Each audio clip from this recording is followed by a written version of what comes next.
Hi, this is Rhys Hoover's Rube Goldberg project, and how it's going to work is I'm going to use this first class lever to release the marble. The marble will roll down this marble track. It will then roll down the inclined plane. It will roll through the wheel and axle. Then down here it will hit the dominoes. The dominoes will fall over and hit the golf ball.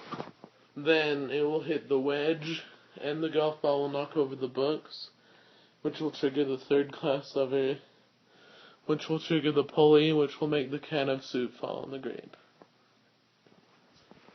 Then, my 3 energy transfers are, first, gravitational potential to kinetic, then kinetic to sound, and sound to heat.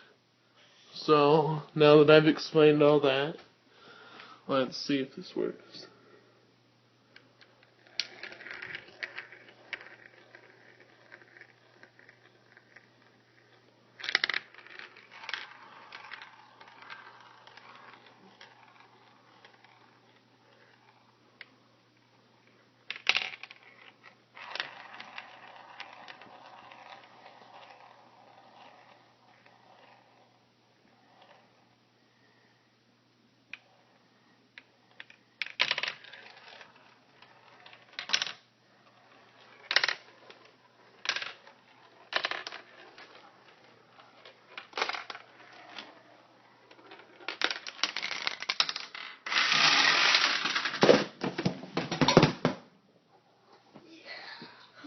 Now, as you can see, the grape is crushed, and the project is complete.